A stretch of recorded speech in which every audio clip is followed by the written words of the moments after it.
Hi. So the experiment I chose to present to you guys was the total social isolation of monkeys. This was an experiment done by Harry Harlow, a very famous psychologist. He was one of the first psychologists to investigate the nature of human love. So he not only attended Stanford University, but he also conducted research at Wisconsin University, which was where this experiment was done. This experiment was conducted after his most famous one, which was the wire and cloth mother experiment, which investigated whether monkeys found comfort or food more important when they felt threatened.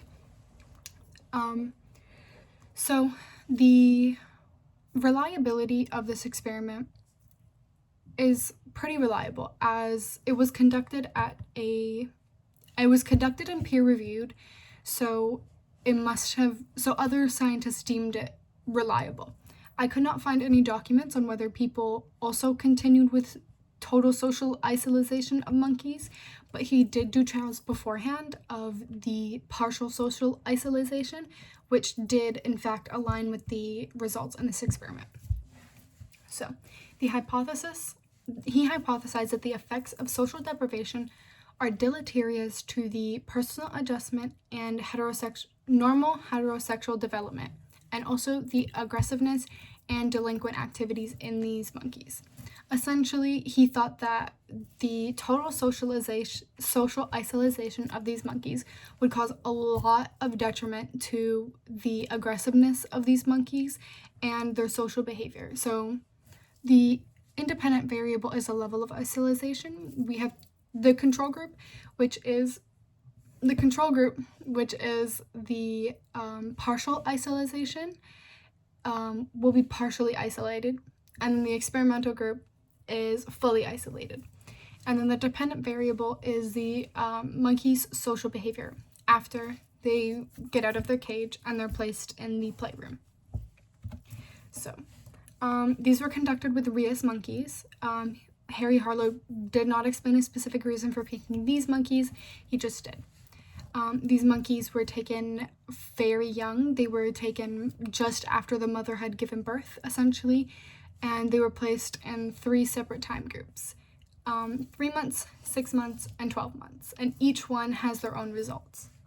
So the total socially isolated monkeys were placed in a steel chamber where you could not see the person who was feeding you or any other monkeys in the room, if there were any.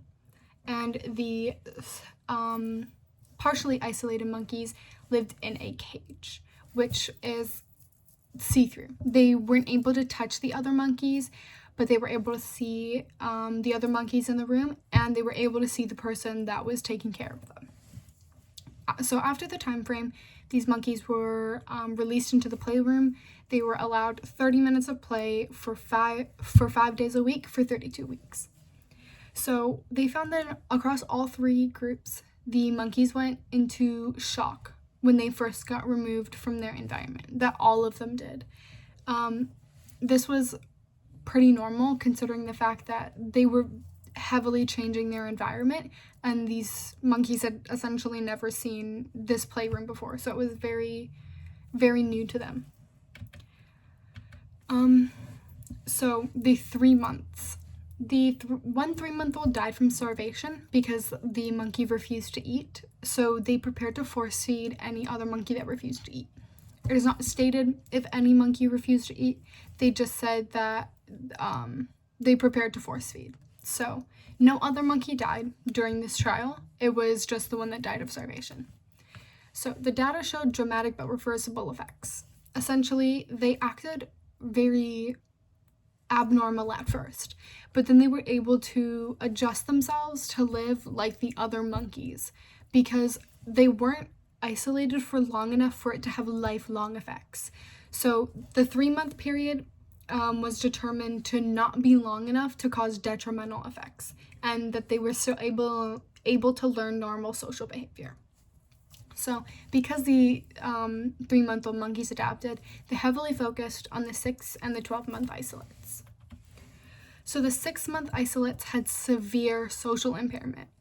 It affected their play. They had very little play, and as it got to 24 weeks, they started to have an increase of threat level. They felt like there were more threats than there actually was. But these threats were aimed at the other isolates, which was weird considering that you would think that they would bond over the trauma that they had. Well, we do see that later, as they did start to play later on in the trial, but they did not interact with the controls. They also didn't see much contact play, specifically within the first 8 weeks, between or within the groups. So the interactions between the controls and the isolates, which is very slim, it was pretty much all just aggression. There was no beneficial interactions between the two. It was solely just aggression. They also experienced low autoerotic behavior, which is a sign that they weren't displaying normal heterosexual behavior. They weren't looking to mate. They were still in a place where they felt scared and that they didn't feel like they could. It's like they didn't have the instinct that was supposed to be embedded in these animals to reproduce. So the 12-month isolates were almost completely socially obliterated, as they experienced little to no play, and it just went down as the time went on. The controls maintained a healthy and normal level of play. So this experiment was actually terminated after 10 weeks because the interactions between the 12-month-old and the control and the experimental were all aggression, and they heavily believed that the control group was going to kill the experimental monkeys because the 12-month-old did not want to fight back. They did not display any sort of aggression towards the control group at all, and they essentially just took everything that the controls was giving them, all the aggression the controls was giving them. So the controls thought, well, if they're gonna let me hit them, why not hit them more? So they did have to cut it off because they did think that these monkeys were genuinely in danger. And during these 10 weeks, they saw that these 12-month experimentals had no autoerotic behavior. So they had no instinct that they had to reproduce at all. They kind of didn't even register that they would have to carry on the bloodline.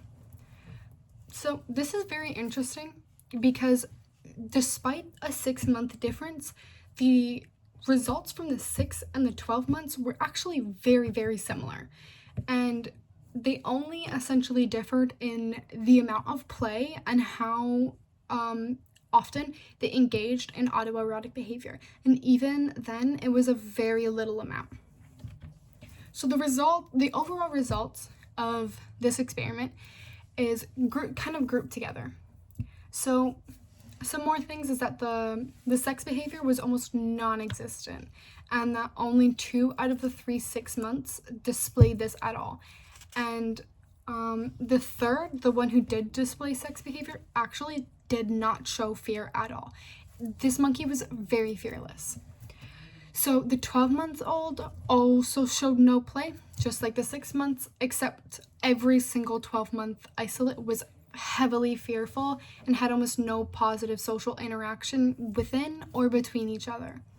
So because they both had a lack of aggression and adequate sex behavior. This is very important because it does relate back to humans. And he did use this experiment to relate back to us and what could happen if a child doesn't receive the attention that it needs when it's younger. You don't develop correctly. Things kind of happen that aren't supposed to happen. So this is a very important discovery because they did and still do believe that it applies to humans. They did some intellectual tests which showed that the intelligence of the isolates did not really differ from the intelligence of the controls. This was also important because it showed that the effects of isolation were mostly social effects and not intelligence effects. which means that even people who are deprived socially can still excel very well like in school. So the hypothesis was correct in predicting the effects of what would happen, but I don't think it accurately predicted how bad the results actually were. These results were very bad. They determined that essentially these monkeys would never survive in the wild, and that even the 3-month-olds would not be given enough time to adapt to the way that the monkeys were living before they would either be chased away or killed. So we also apply this back to humans because social behavior is social attachment is very important for humans, especially for just overall development, not even just social development. But social connection is very important for overall human development as well as being successful in life. So there was one question that I wanted to leave you guys with, and it's how much do you think this actually applies to humans? Are you on the side of like, oh, this really applies to humans, this is something that we can 100% apply? Or are you more on the side of, these are monkeys, they're not humans, we can't base human experience based off of monkey experiments? Or are you somewhere in between? I hope you enjoyed the presentation. Maybe if you want to do more research, you can search up Total Social Isolation of Monkeys by Harry Harlow, and you should be able to find the entire report and a lot more. There was a lot more in this experiment than what I covered, but hope you enjoyed it.